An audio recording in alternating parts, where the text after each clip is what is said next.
Assalamualaikum everybody, this is Mika Rutulan and you are watching Pakistani Mom Abroad. Hope you all are doing well and welcome back to my YouTube channel. आज आप लोगों को बताना है कि Dubai में एक रियल स्टेट एजेंट की लाइफ कैसी होती है और हमें कितने पैसे मिलते हैं, हम लोग कितनी कमाई करते हैं यहाँ पे। और उसके अलावा जी आज एक ऐसा इवेंट है जहाँ पे ये सब भागे दौड़े दौड़े जा रहे हैं। और ये क्यों जा रहे हैं? क्या जिस डेवलपर्स ने हमें बुलाया क्या वो हमें पैसे दे रहे हैं?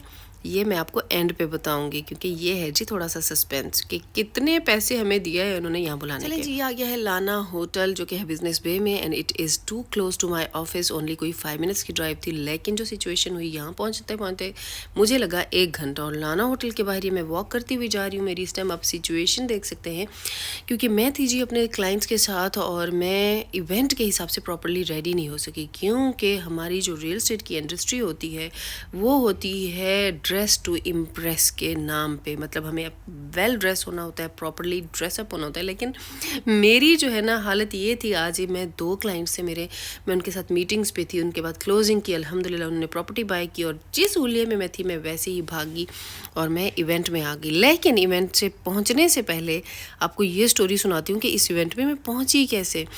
चूँकि ये एक रियल एस्टेट इंडस्ट्री का बहुत बड़ा इवेंट था और इतना रश था रोड पे जिसकी वजह से 5 मिनट्स की ड्राइव 1 घंटे में भी पूरी नहीं हुई। 1.5 आवर लगा जो लोग गाड़ी पे आए। मैं अपने ऑफिस से निकली और जितनी लाइनें थी रोड जैम हो गए और गाड़ियाँ चल नहीं रही थी, स्टक हो गई, जिसकी वजह से जी लाइन में लगना पड़ गया। और 800 मीटर अवे था होटल। तो मैंने तो आमिर से कहा मुझे उतार दे, मैं वॉक करके चली जाती हूँ। खैर मैं गाड़ी से उतरी और मैं वॉक करके आ गई यहाँ तक और आमिर पीछे गाड़ी में लगे रहे और वो कोई घंटे 1.5 घंटे बाद पहुँचे मुझसे, जबकि ओनली 10-15 मिनट की वॉक थी। खैर अब गाड़ी तो रोड पे आ गई थी, क्या कर सकते थे। तो फिर मैंने कहा चलें कोई बात नहीं है।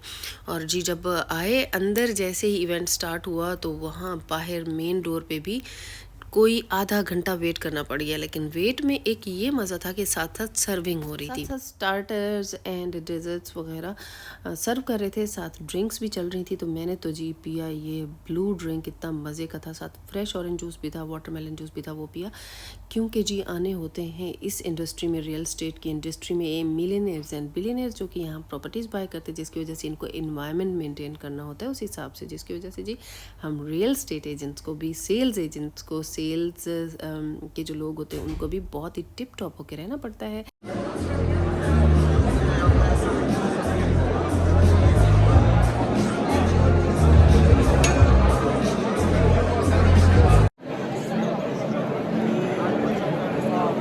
But I'm sure it's not here. They have other place.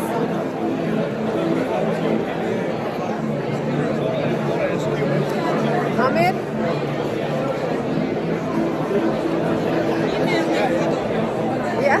That's why this industry की जो रिक्वायरमेंट है that is highly maintain, not just environment to highly maintain to your self too. खैर अभी आ गए हैं और यहाँ पे थोड़ी ही देर में इन्होंने अनाउंस करना है, लेकिन अभी अब थोड़ा बात कर लेते हैं। काफ़ी सारे लोग मुझे कमेंट करते हैं कि जी हमें बताएं हम रियल एस्टेट इंडस्ट्री को कैसे ज्वाइन कर सकते हैं। मैंने काफ़ी सारी वीडियोस में बताया भी है कि रियल एस्टेट के लिए जस्ट सेल्स का एक्सपीरियंस ज़रूरी है। ये ऐसा ज़रूरी नहीं है कि आपका रियल एस्टेट में ही एक्सपीरियंस हो, आपका कोई भी एक्सपीरियंस हो आप ज्वाइन कर सकते हैं। प्लस एक जो ड्रॉबैक है ना इस जॉब का, वो जस्ट ये है कि ये कमीशन बेस्ड जॉब होती है। और पैसे कितने मिलते हैं ये भी एंड पे बताती हूँ। कमीशन बेस्ड होती है, मतलब अगर आपने पहले महीने डील क्लोज की तो इट्स फाइन। अगर आपने 3-4 महीने, कुछ लोग ऐसे होते हैं जो कि पूरा साल भी सेल नहीं बना पाते हैं क्योंकि it's not that easy to sell a house, क्योंकि इसमें काफ़ी पैसा इन्वॉल्व होता है। तो लोग वाइजली डिसीजन ले रहे होते हैं। खैर बायर भी बहुत होता है मार्केट में, लेकिन it depends on your expertise. किस तरह आप अपने नॉलेज एंड एक्सपीरियंस से बायर को कन्विंस कर सकते हैं, क्योंकि जो बाय करने आता है ना उसके दिमाग में बहुत सारे कंसर्न होते हैं, बहुत सारे क्वेश्चंस होते हैं। तो आपके पास प्रॉपर नॉलेज होनी चाहिए। ऐसा नहीं है कि आपसे वो क्वेश्चन करें और आप ब्लैंक हो जाएं। You must have proper knowledge and proper information, और वो आती है जी hard work, motivation and consistency से। मुझे देख लें, it's been like years and years. मैं मुसलसल आए दिन, मुझे किसी भी चीज़ का अगर प्रॉपर्टी से रिलेटेड नॉलेज ना हो तो मैं उसको लोगों से, अपने जो मेरे एक्सपर्ट्स हैं उनसे पूछती हूँ, क्वेश्चन करती हूँ, और मैं ख़ास ख्याल रखती हूँ जब मेरी सेल एंड परचेज़ चल रही होती है उसमें हर छोटी छोटी चीज़ का ख्याल रखती हूँ, इस बेस पे कि कल को अगर मुझसे मेरे बायर ने, सेलर ने क्वेश्चन कर लिया तो मेरे पास नॉलेज होनी चाहिए प्रॉपर। अच्छा जी, अब डिस्कस कर लेते हैं कि यहाँ पे क्या चल रहा है। यहाँ पे जी एक नया प्रोजेक्ट लॉन्च हुआ है। ऐसे ही जब कोई नया प्रोजेक्ट लॉन्च करता है एक डेवलपर, तो वो क्या करता है, इनवाइट करता है एजेंसीज़ को, जितनी भी उस सिटी में या कंट्री में, आई मीन उस शहर में एजेंसीज़ होती हैं। तो यहाँ पे यही चल रहा है। और अगर अर्निंग्स की बात करें नॉर्मल जनरली एक real estate agent, it depends on number of sales कि आप एक महीने में कितनी सेल्स करते हैं। अगर आपने 1 यूनिट सेल किया, 2 यूनिट सेल किया, चले इतना हो जाता है गुजारा आपका कि आपका महीने में गुजारा चल जाता है। लेकिन अगर आप बड़ी सेल्स करते हैं तो फिर आप ज़्यादा बचा पाते हैं, पैसे ज़्यादा सेव कर पाते हैं। और अगर आपके पास अच्छे बड़े क्लाइंट्स हैं, मतलब जो बड़ी बड़ी प्रॉपर्टीज़ होती हैं ना, उनमें फिर सही साफ ज़रा ज़्यादा पैसे बचते हैं। जैसे कि हो गया 20 मिलियन की प्रॉपर्टी होगी, 20 मिलियन दिरहम की या 15 मिलियन दिरहम की, तो उनमें ज़रा ज़्यादा पैसे बच जाते हैं। खैर जी, यहाँ पे जो प्रोजेक्ट लॉन्च हुआ है ना, मुझे इसका अमेजिंग लगा है पेमेंट प्लान, क्योंकि ओनली 10% आपने पे करना है, उसके बाद सेकंड इंस्टॉलमेंट 10% है, जो कि 20% हो जाएगा ऑल टुगेदर। 5% जो है वो इंस्टॉलमेंट है। खैर, तो जी आपको एक अच्छा रियल एस्टेट एजेंट बनने के लिए, अच्छा रियल एस्टेट सेल्स पर्सन बनने के लिए you must need experience plus selling selling selling. अल्हम्दुलिल्लाह मेरा ऐसा है कि मैंने इस इंडस्ट्री में बहुत जल्दी अल्हम्दुलिल्लाह सीख लिया। उसकी एक रीज़न है क्योंकि मेरी सेल्स अल्हम्दुलिल्लाह ज़्यादा होती हैं, जिसकी वजह से मेरा क्लाइंट्स सेलिंग में, बाइंग में, रेंटल में, खैर हाँ रेंटल मतलब रेंटल में भी कोई अच्छी बड़ी डील्स हो तो वो मैं करती हूँ, छोटी डील्स मैं नहीं करती हूँ, क्योंकि एक तो टाइम बहुत ज़्यादा ज़ाया हो जाता है और उसमें पैसे भी नहीं बचते हैं। तो जिसकी वजह से जी आपको मल्टीपल सिचुएशन में से गुजरना पड़ता है। तो मतलब अगर सेल कर रहे हैं तो डिफरेंट सिचुएशन होती है, बाय कर रहे हैं तो डिफरेंट सिचुएशन है, अगर आप रेंट पे लगा रहे हैं तो डॉक्यूमेंटेशन अंदर होती है, छोटे छोटे काम होते हैं ऐसे, जिससे आपका सीखना बहुत ज़रूरी है। तो इस वजह से अगर आपने माइंड बनाया हुआ है to come in to real estate industry, तो फिर जी get ready to be strong, to be motivated, and patience लाजमी होना चाहिए। ऐसा ना हो कि पहले आपके 3-4 महीने में, 2-3 महीने में या 4-5 महीने में डील क्लोज ना हो और आप डीमोटिवेटेड हो जाएं। आपके पास जेब में पैसे होना बहुत ज़रूरी है, ताकि आपका शुरू का एक्सपेंस चलता रहे जब तक आपकी डील क्लोज नहीं होती है। और एक बात कहूँगी जी, आप पाकिस्तानी मोम अब्रॉड पे नए हैं तो चैनल को लाजमी सब्सक्राइब करें, ताकि आप मेरे आने वाले मज़ीद व्लॉग्स को देख सकें। अच्छा जी, मैं शुरू में मजाक कर रही थी कि इन्होंने हमें इस इवेंट पे बुलाने के कितने पैसे दिए। कोई पैसे नहीं दिए, जस्ट इन्विटेशन दिया था। और इनविटेशन पे ही सारे एजेंट्स आते हैं और डेवलपर का देखते हैं कि उसने क्या प्रोजेक्ट लॉन्च किया है और क्या प्राइजेज़ होंगी, क्या इंस्टॉलमेंट होगी, तो ताकि हम अपने क्लाइंट्स को प्रॉपर इन्फॉर्मेशन दे सकें, जिसकी अभी मैं बात कर रही थी। तो हमारे लिए इवेंट अटेंड करना बहुत ज़रूरी होता है। खैर, हम लोग इंजॉय भी कर लेते हैं, साथ साथ हमारे पास प्रॉपर नॉलेज आ जाती है कि पेमेंट प्लान क्या है, कि डाउन पेमेंट क्या होगी, इंस्टॉलमेंट्स क्या होंगी।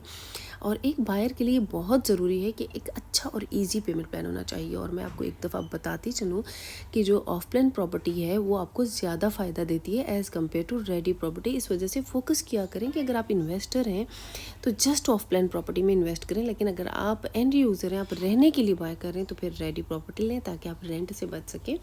लेकिन इन्वेस्टर के लिए हमेशा of plan property is the best. तो ये जो प्रोजेक्ट है, ये एक लग्जरी प्रोजेक्ट लॉन्च हुआ है जिसका नाम है बियॉन्ड, और जी जिसकी वजह से यहाँ रश बहुत ज़्यादा है। इसमें सारे एजेंट्स नहीं, इन्वेस्टर भी हैं जो लोग बाय कर रहे हैं। तो बाय में ना properties like guys might be you believe और नॉट, लाइक सेल होती है कैंडीज़ की तरह, बिकॉज़ यहाँ पे ना लोगों के पास बहुत पैसा है। इधर इनफैक्ट रहने के लिए वो लोग आते हैं जिनके पास ऑलरेडी लाइक काफ़ी पैसा होता है, क्योंकि यहाँ का लाइफस्टाइल जो है दैट्स लाइफ स्टैंडर्ड की वजह से लाइफस्टाइल महंगा है। और यहाँ पे लोगों की खैर सैलरीज़ भी, पे वगैरह भी ज़्यादा होती हैं, जिसकी वजह से उनके लिए मैनेज करना इजी हो जाता है। लेकिन अगर आप इंडिया और पाकिस्तान से देखें तो आपको लगेगा कि यहाँ बहुत महंगा है, लेकिन यूके, यूएसए, कनाडा से देखें तो आपको दुबई सस्ता ही लगता है। जा रही हूँ मॉक के पास, और मॉक के पास पूरी डिटेल्स होती हैं कि यहाँ पे बिल्डिंग कैसी होगी, अमेनिटीज़ कहाँ पे होंगी, कितने फ्लोर्स होंगे। तो ये देखिए, ये वाटर फ्रंट प्रॉपर्टी है जिसका ये सारा दिखा रहे हैं। This is how they explain. और हम लोग भी अपने क्लाइंट को कॉल करके, जो इंटरनेशनल क्लाइंट्स होते हैं, हम उनको वीडियो कॉल करके यहाँ पे समझाते हैं कि बिल्डिंग का स्ट्रक्चर ये होगा, इतने फ्लोर्स होंगे, आपकी प्रॉपर्टी इस फ्लोर पे है। इस तरह हमें अपने इंटरनेशनल क्लाइंट को गाइड करना ईजी हो जाता है, और हम उन्हें वीडियो कॉल पे लेते हैं और इस तरह पूरी बिल्डिंग दिखाते हैं। देखिए मॉक है, अब आप देखें पूरा इन्होंने इसको लेआउट इसका बनाया हुआ होता है। और आसानी हो जाती है बायर के लिए। साफ ज़रा जो लोग बाहर बैठे हुए हैं और वो नहीं आ सकते या जस्ट एक प्रॉपर्टी बाय करने के लिए वो आना ज़रूरी नहीं समझते, क्योंकि दुबई जो है वो सेफ़ है एस्क्रो अकाउंट की वजह से। अब जैसे ये प्रोजेक्ट है ना, इसकी ओपनिंग हुई है तो इसका अपना ही एक एस्क्रो अकाउंट बनेगा जिसके अंदर इंटरनेशनल बायर उसकी पेमेंट करेगा और किसी के भी पर्सनल अकाउंट में पैसे डालने की ज़रूरत नहीं होती। अगर कभी भी आपसे कोई पर्सनल अकाउंट में पैसे मांगे उसका मतलब होगा कि आपके साथ फ्रॉड और धोखा हो रहा है। तो अगर इस डेवलपर के पास मैं आई हुई हूँ, इसकी जो बिल्डिंग बन रही है उस बिल्डिंग के नाम पे ही एक एस्क्रो अकाउंट होगा, उसी में ही जस्ट पेमेंट जाएगी और वही लीगल होती है, उसके अलावा कहीं भी नहीं जाएगी। खैर गाइस, पाकिस्तानी मॉम अब्रॉड को लाइक करें, सब्सक्राइब करें। और फिर वही बात आ जाती है कि रियल एस्टेट इंडस्ट्री जो है it's quite luxury, beautiful and I am enjoying, अल्हम्दुलिल्लाह I am very happy with this industry. In fact it's all about sales कि आप सेल्स कितने करते हैं। अगर आपके पास आपकी सोशल लाइफ अच्छी है, आपका फ्रेंडशिप सर्कल अच्छा है, आपके जाने वाले बहुत हैं, तो आप इस इंडस्ट्री में सर्वाइव कर सकते हैं, क्योंकि आपने सेल्स करनी होती हैं प्लस आपकी एक्सपर्टीज़ मैटर करती हैं। तो अगर आप इस इंडस्ट्री को ज्वाइन करना चाहते हैं तो बी क्वालिफाइड, अपनी एक्सपर्टीज़ को इन्हांस करें, अपनी बात करने के स्टाइल को इन्हांस करें एंड सोशल सर्कल इन्हांस करें।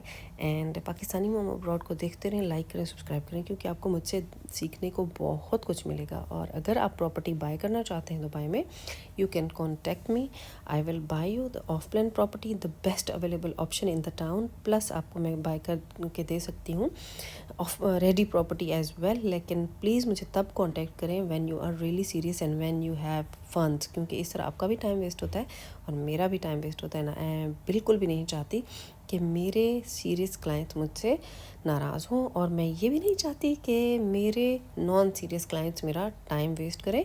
सो मुझे तब कांटेक्ट किया करें जब when you are really really serious to buy and when you have funds in the I mean pocket. और प्लस इन्फॉर्मेशन अगर आपने लेनी है तो मैं इधर प्रोवाइड करती रहती हूँ, उसको सुना करें, कमेंट किया करें, मैं इधर ही जवाब दे दिया करूँगी। तो जी आज की वीडियो जो है वो मैं इधर एंड करती हूँ। और ये यहाँ पे मैं अपने क्लाइंट को ही वो कर रही थी, मेरे साथ मेरे क्लाइंट थे, उनको एक्सप्लेन कर रही थी सारा कि इस तरफ जो है वो सी व्यू है, अपार्टमेंट से डायरेक्ट सी व्यू है, इस तरफ किड्स प्ले एरिया है, स्विमिंग पूल है, अमेनिटीज़ हैं सारी, जिम है। So this is how we explain. तो जी मिलते हैं एक नई वीडियो में, लाइक करें, सब्सक्राइब करें और अब तक के लिए तब तक के लिए